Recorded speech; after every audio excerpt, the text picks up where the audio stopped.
Hello everybody, welcome to Snyder Inc. Wrestling, and today we have got our review of WrestleMania 5.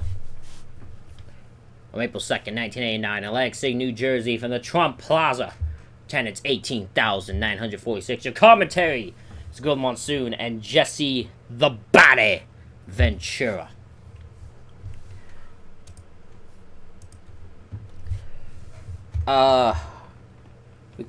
This is the Mega Powers Exploding Mania. This is the second year in a row they've been at Trump Plaza. So, yeah, very interesting. And we're going to see how the card went and how the show is.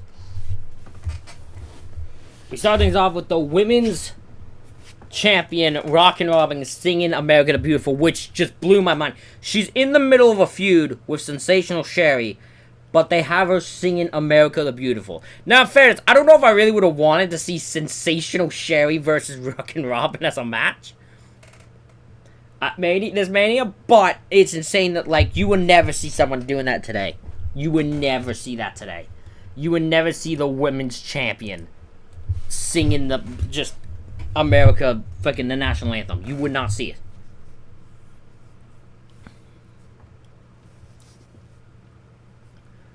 We then go into our first matchup, which is King Haku, accompanied by Bobby the Brain Heenan. Get used to seeing him a lot during this show. Taking on Hercules. Now, the story of this is Bobby Heenan had tried to sell the contract of Hercules without discussing it with Hercules to, I think it was Slick. I don't think they said fully who it was on commentary. But tried to sell it, and Hercules took offense to this, didn't want to be treated like a slave, their words. So, he turned babyface, and he's gone after Bobby Heenan, and King Haku is fighting on his behalf.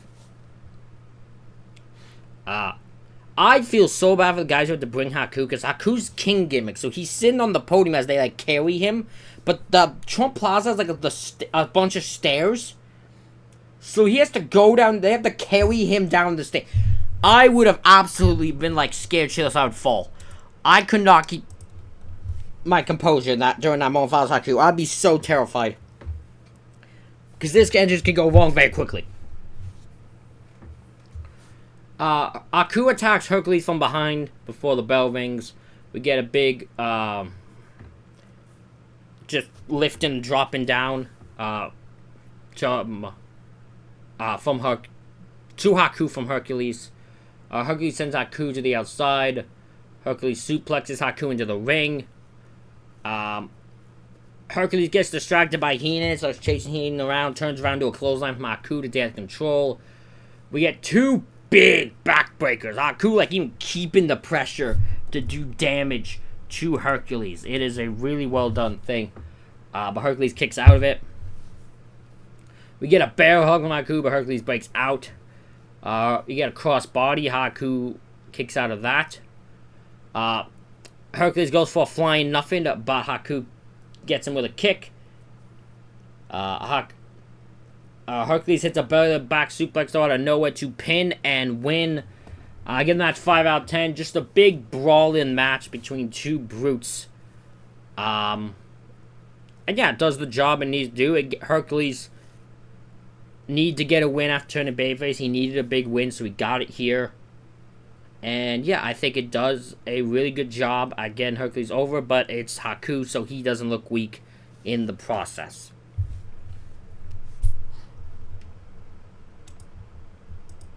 We then have our next matchup, which is the Twin Towers, Big Boss Man and Akeem, the African Dream, who does his awesome hand movements, with Manager Slick versus the Rockers. Barry and Shawn Michaels, the Midnight Rockers, Shawn and Marty. That's all I can think of. Thanks to Brian Zane, that's all I can think of. I think of the Rockers. Shawn hits a missile dropkick to the Boss Man. And the Rockers gain control, working over the arm of Boss Man and Akeem. But we get a double team move by the Twin Towers on Marty to get control. They then wear down Marty brutally.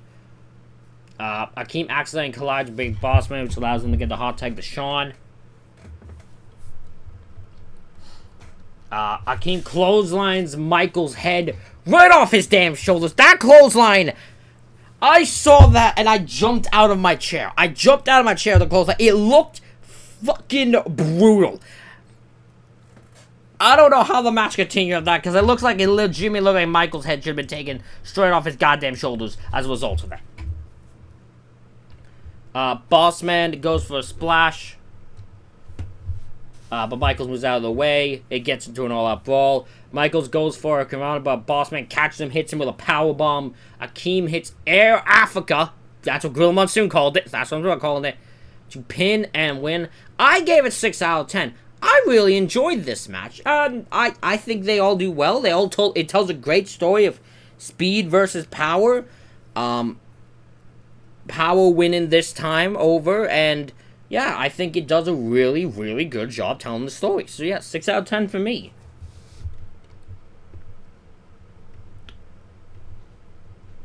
This next one, we're gonna get some very interesting ones coming up.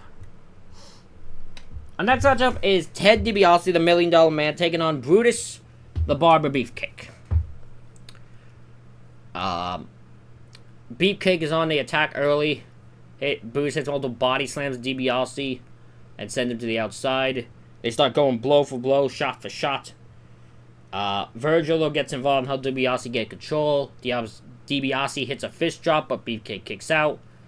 Beefcake rolls up DiBiase, but he kicks out. We get a double down. Beefcake makes a comeback, locks in the sleeper, but DiBiase gets to the rope. I believe DiBiase locks also in the $1 Million Dream, but Beefcake gets to the ropes too. Virgil attacks Beefcake at ringside. We end up just getting a brawl, and because we have to see Virgil attack, but we end up getting a brawl and a double count out. I get 5 out of 10, which I think is just being nice at this point. The double count out knocked it. I was actually kind of enjoying the match, but that double count out knocked it. And I gotta get used to that, because fucking Beefcake, I don't think it has a clean match, win or lose the entire Mania.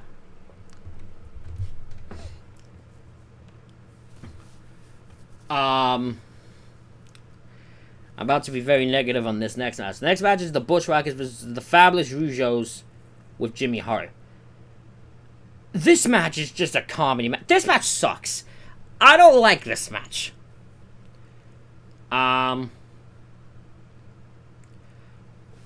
They collide with Jimmy Hart. We get a battering ram from the Bushwhackers. Rougeau have to do double team to get control. And then, out of nowhere, the Bushwhackers just hit a double gutbuster and win. 2 out of 10. I gave it 2 out of 10. This match bored me. I was so disappointed in this. I expected so much more here. Which maybe I shouldn't have, because it's the freaking Bushwhackers.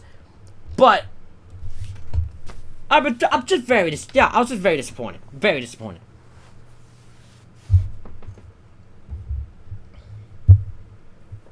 Our next matchup was more fun, as Mr. Perfect takes on the Blue Blazer, which is just Owen Hart, obviously, behind the mask. Blazer dropkicks Perfect to the outside. Blazer is in control of the matchup. We get a backbreaker from Blazer to Perfect, but he kicks out.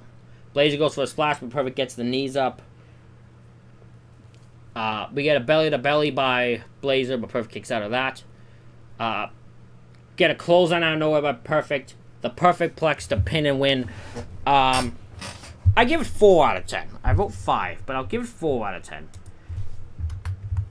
It's a good match, but obviously not giving much time. The goal is to get Mr. Perfect over. He's, undefeated. He's got that perfect record. So that's mainly the goal. That's mainly the job. And, yeah, nothing bad. Nothing to complain about. It was said to that role, and it did. It rolled perfectly. Our next matchup is another one I'm not going to be so nice to. It's the Powers of Pain and Mr. Fuji versus the WWF Tag Team Champions Demolition for the tag titles. It's 2-on-3 handicap match. Demolition is in control of the Warlord. But Powers of Pain getting control of the distraction for Fuji. They wear down Axe. We get a hot tag to smash. Demolition hit their tag. Finish the Fuji to retain. Not much happens. I think. Oh, Fuji also throws salt in one of their eyes of the Powers of Pain. I forget which one. But yeah, it's just. I didn't enjoy the match, but I don't think these guys are my style. So that I don't take it as a knock on them. There might be people who just enjoyed this match. It's just not for me. So I gave it 3 out of 10. But I think just for a match, it didn't do much for me. We then try to get an interview with Macho Man, but he absolutely loses his mind trying to attack freaking. I think it was it's either Sean Moore or Tony Schiavone, but one of the two he almost tries to take out, almost shoves down the cameraman. He goes full on ballistic here. We then go to our next matchup as rugged Ronnie Garvin takes on Dino Bravo with Frenchy Martin. And just as they're about to start, randomly Howard Finkel introduces Jimmy Snuka, who makes his way down to the ring, does the thing to the fans, and just leaves. And goes back up the ring. Why on earth did that way he showed up? It was so random. Legitimately so random. It threw me completely off. Yeah, Dino attacks Garvin. We get a bear hug by Bravo. Garvin does make a comeback. We get a sleeper. But Bravo nowhere hits a side slam to pin and win. I give it 4 out of 10. Nothing wrong with the match, but I was a little short. Only 3 minutes long, so did not really get much time. Garvin does hit the Garvin stomps on Frenchie though afterwards. But yeah, I felt it didn't do. I feel like these guys probably needed more time to get the match going. Our next matchup though, I actually really loved, is the Brainbusters, Arn Anderson and Tully Blanchard with Bobby the Brain Heenan, taking on Strikeforce, Rick Martel and Tito Santana. Martel's the house fire first, hitting both Arn and Tully. He locks Arn in the Boston Crab, but Tully stops it. Tully locks in the figure 4. And as they're putting him up for a belly to the back suplex, his hand is out, Tito's, and Martel makes the tag. The ref doesn't see this. But Tito then gets out, runs, and goes to do the flying forearm. Tully moves, and Tito accidentally hits Martel.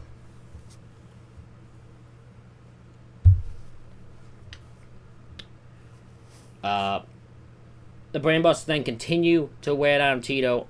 Tito throws Arn Anderson off the top rope. He goes to try to make a tag, but Rick Martel just refuses to tag in.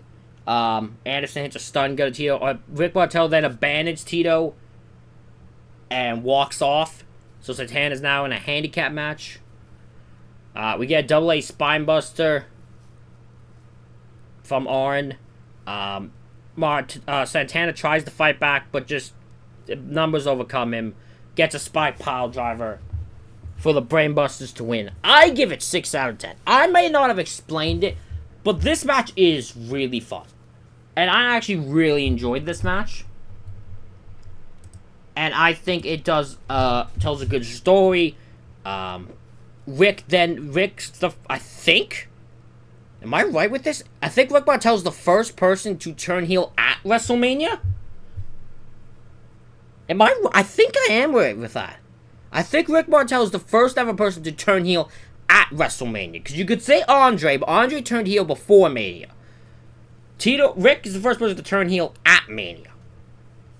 I might be wrong there, but I'm pretty sure out of the ones I've done, this was the first time it's happened.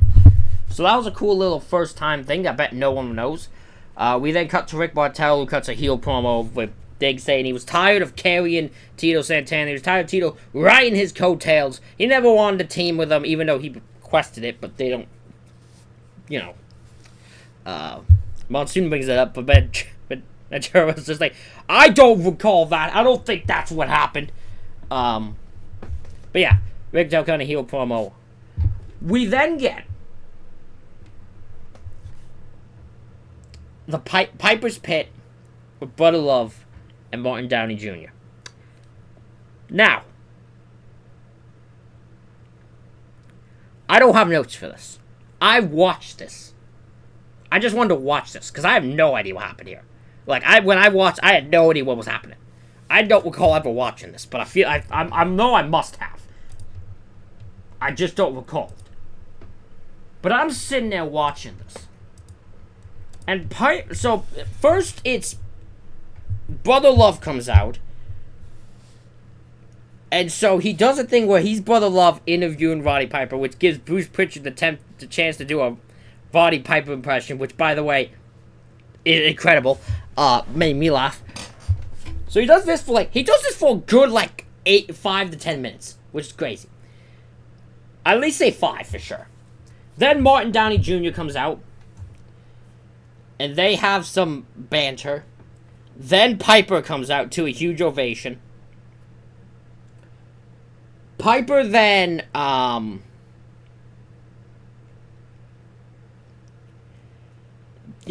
talks Brother Love, rips the damn kilt off, he's in his undies, ha ha ha, and Brother Love's on his way. And then we have Piper and Martin Downey Jr., who apparently were so just throwing jabs at each other and insults at each other. They went over the allotted time they had, which is hilarious, by the way. It ends with Piper taking out Downey with a fire extinguisher. Like, he just sprays a fire extinguisher in his face and all that. Which is fun. It got a pop. It's a fun segment to watch. I can't, I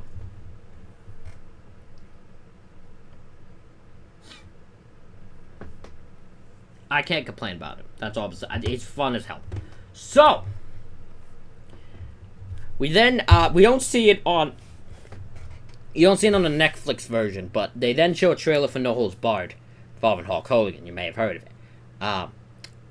And Jesse Ventura is apoplectic. Absolutely angered. About to lose his mind. That Ventura's going into his place of Hollywood. He's like, there's no spot for two of us, but if Hogan wants to be in Hollywood, he can ride my limo, and just fucking storms off before slowly returning, because he's the one that has to do commentary still the rest of the show. But that was insane. That promo, he cuts and he loads on him. He is not happy. Our next matchup is Jake the Snake Roberts versus Andre the Giant with Big John Studd as the guest referee. So this is what Big John Studd's reward was for winning the Rumble. God damn. Okay. So, this match was hard to watch. For a few reasons. One, these two, it doesn't get the story across it wants to, in my mind. And two, it's just so hard watching Andre. Like, Andre is in... So, the whole entrance, Andre's holding on to heated, I think, to help him stay standing. Andre is just so in pain. And you could tell he's in pain. And you could tell everything. It's not as bad as next year, or the next one. When I get to the 1-6, oof, that's going to be a different one. But this one's another one where it's just so... He's in pain, you can tell. He should not be in a singles match. They should not have. They learned the lesson for the next year, but he should not have been in a singles match here. Andre attacked Roberts for the bell. The turnbuckle pad, a turnbuckle pad removed. It's just never explained where it went. So, like, they don't show you that he didn't... We just don't know how it happened. It just happened. Andre's pretty much completely in control most of the match because he fucking can't take a bump. He's trapped in the ropes for a bit, and then Andre gets back in control. Jake gets a knee which rocks Andre.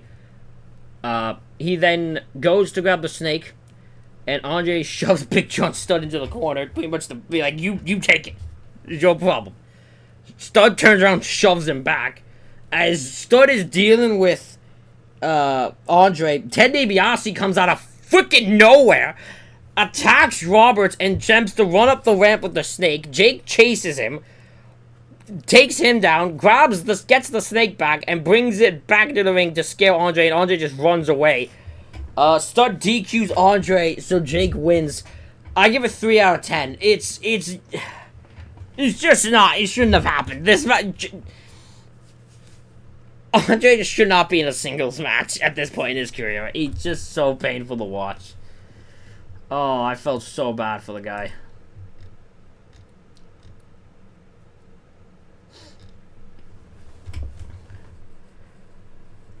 Our next matchup is the Hart Foundation taking on Rhythm and Blues with Jimmy Hart. Rhythm and Blues is Greg Valentine and the Honky Tonk Man.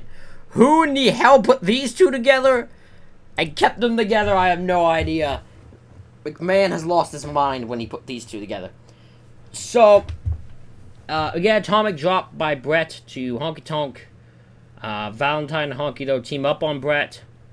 Honky hits an elbow drop to Brett, and they wear him down.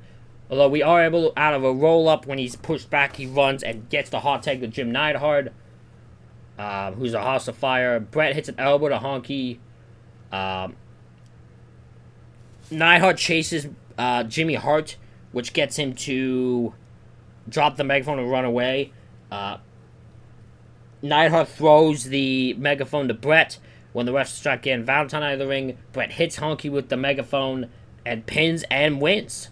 So, I give it 5 out of 10. It's just an average tag match, but it does the job it needs to do again. Hart Foundation, I think, turned babyface not long ago, so they have to get momentum. And it's just, again, of a heel. The plan backfiring on the heels, so it works. Our next matchup is for the Intercontinental Championship as Ravishing Rick Rude with Bobby the Brain Heenan takes on the Intercontinental Champion, the Ultimate Warrior. This started at the Rumble when them two had a pose off and Rude, annoyed that he won, attacked Warrior, which led to this match here.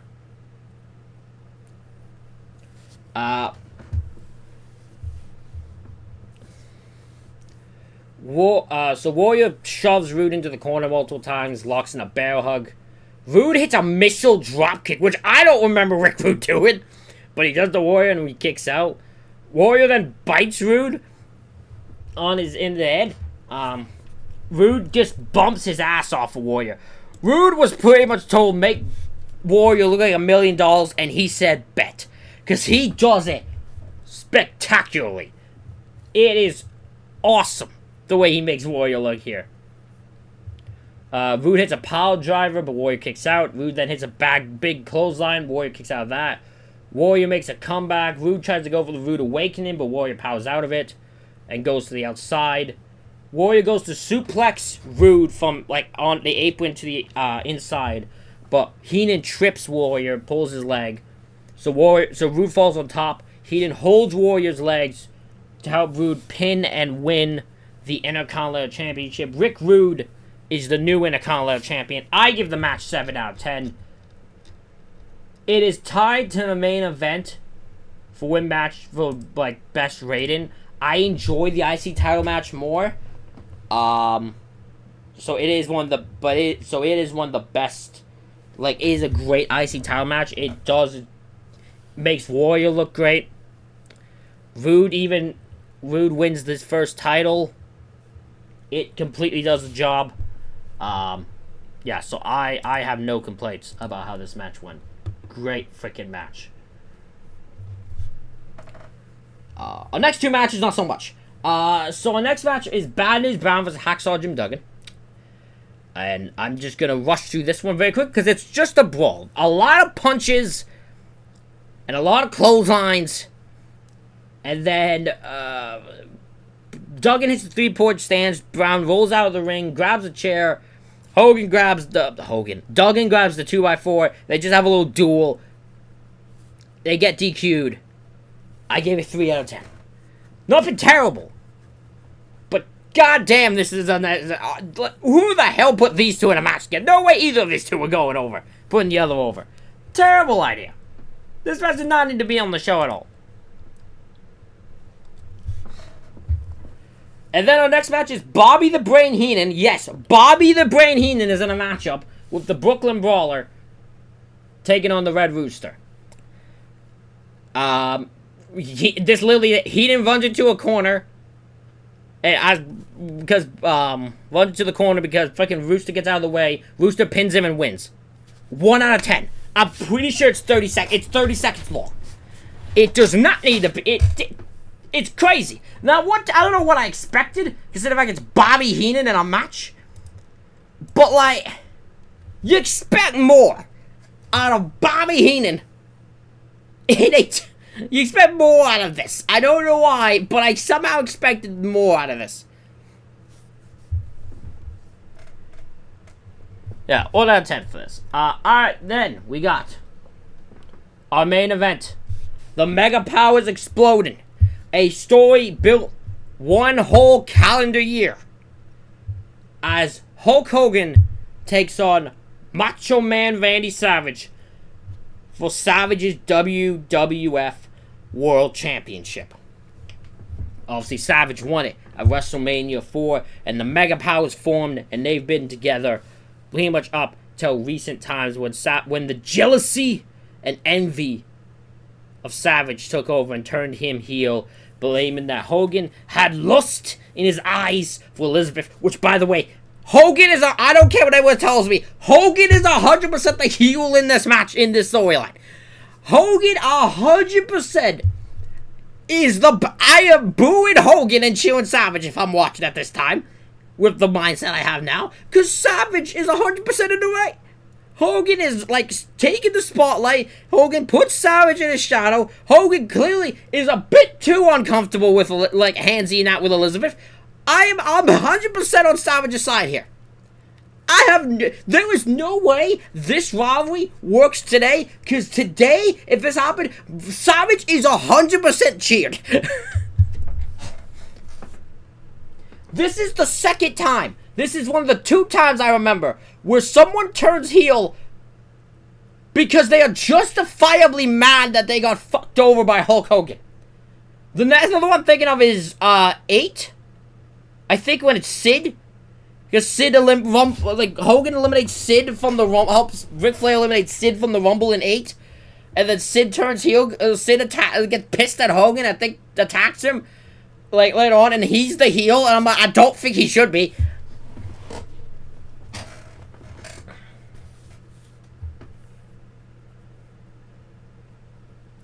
So yeah, Savage keeps going to the outside to avoid Hogan at the start of the match. He hides behind Elizabeth even to avoid Hogan. Yeah, Miss Elizabeth's in a neutral corner. So she's not in one side or the other. She's just in a neutral corner. We get a belly back suplex from Savage to Hogan. Savage hits the top rope axe handle, but Hogan kicks out of that.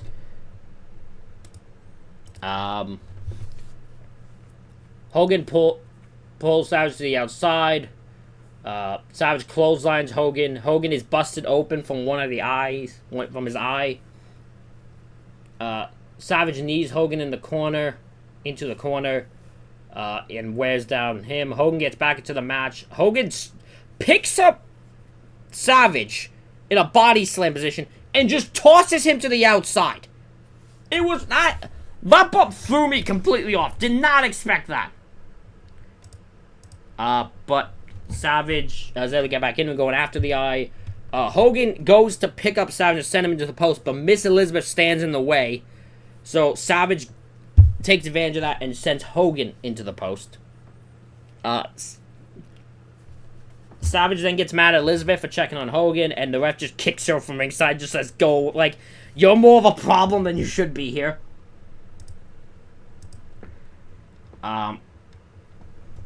Savage hits Hogan with an axe handle to the barricade. I'm surprised they didn't make mention to the Ricky Steamboat thing. I guess it's because Ricky's not there anymore, but, like, my immediate thought was like, oh, it's just like that's how he took out Steamboat for a long period of time. But they just, they don't acknowledge it at all. Savage chokes Hogan with his ripped tape, hits a body slam, hits the elbow drop. Hogan kicks out, Hulk's up, get the punches, the big boot, the leg drop, the pin. Hogan wins the WWF Championship, and Hogan must pose. But with that, my dislike of how Hogan matches are presented, I give the match 7 out of 10. Because it is still, again, what I think of when I think of a Mania main event. You have to include the build-up into the match rating, because if you don't, like, it's built off of that story with Elizabeth and all that. So including that, it is 7 out of 10.